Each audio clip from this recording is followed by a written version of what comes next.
Amen. Amen. Praise the Lord. Kita ang pagpadayon sa buhat sa basahon sa mga buhat niya.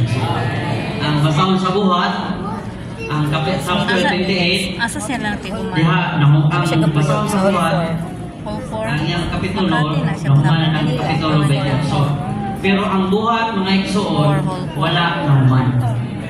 Gani ang chapter lang sa Acts 28 ay nahuman. Pero ang buhat, mga igsoon, wala ginahuman. So, kinsa man ang padayon anay nga buhat. So, kita ni mga igsoon. Kita tong part sa divine history. Mga igsoon.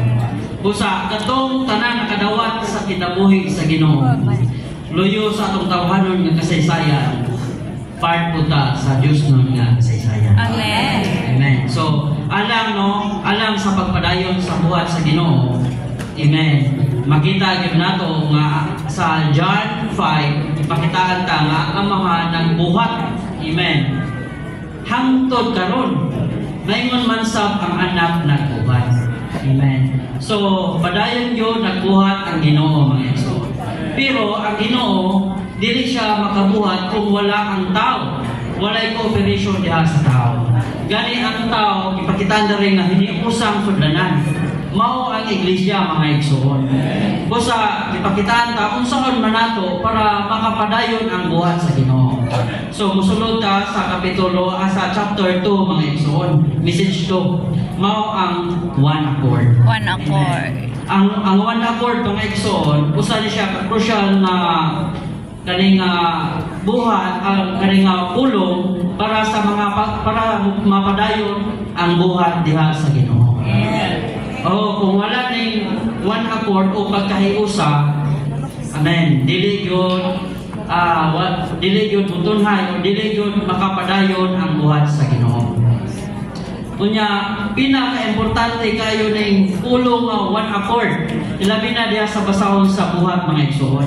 Gani i-mention ni more than once ang one accord. Amen. Kanilang basahon sa buhat i-mention kadaghan kaning pulong one accord.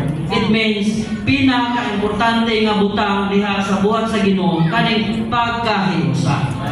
Amen. Unsa man ning one accord, mga igsoon? Oh, Lord Jesus. Muna ang pakitaan ta sa Roman numeral 1, the genuine one accord in the church is the practice of the oneness of the body. Amen. Which is the oneness of the Spirit. That is the meaning, mga igsoon. When the oneness is practiced, it becomes one accord. Amen. So, ang one accord, mga igsoon, may kalambigitan ni siya sa atong tibuok nga pagkatao. Amen. May kalambigitan ni siya sa atong kalag o sa atong espiritu. Dunay usa ka hunahuna, dunay usa ka pagbuot, dunay usa nga tumong, mga igsoon, o usa nga diha sa kasing-kasing. It means ang pagbuhat nato sa pagpadayon sa buhat sa Ginoo dili individual, kundi usa ta, mga igsoon, usa ta hunahuna. Amen. Kung dunay nag prayer meeting, amen, kung dunay mga nag-ampo bahin ani, ang tibuok nag-ampo bahin ani. Amen. Kung nagbuhat ang usa, magbuhat sa gyud ang tanang bahin diha sa lawas. Tungod kay we are in one accord. Ang atong buhat, mga igsoon, buhat man diha sa Ginoo. Buhat ko ni siya dili sa tinagsa kundi hinikusa ni mga igsoon. Unya ipakita mo sa mga igsoon nga oh Lord Jesus, if we practice the principle of the body, we will have the one accord. Amen. For the one accord is the body.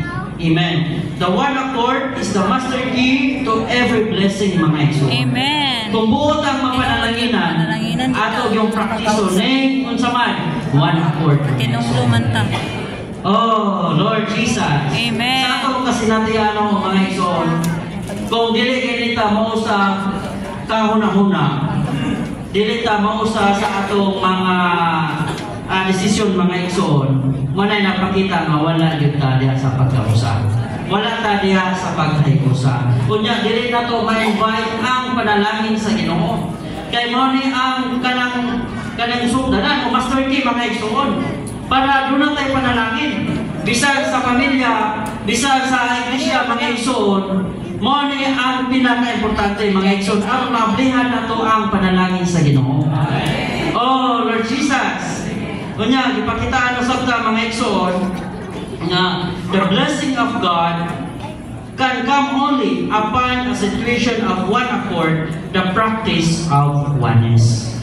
Busa, kung wala na ganin ni mga igsoon, wala na ning oneness, wala na ning one accord diha sa iglesia, mga igsoon, unsa may naada Amen. na ang division. Division.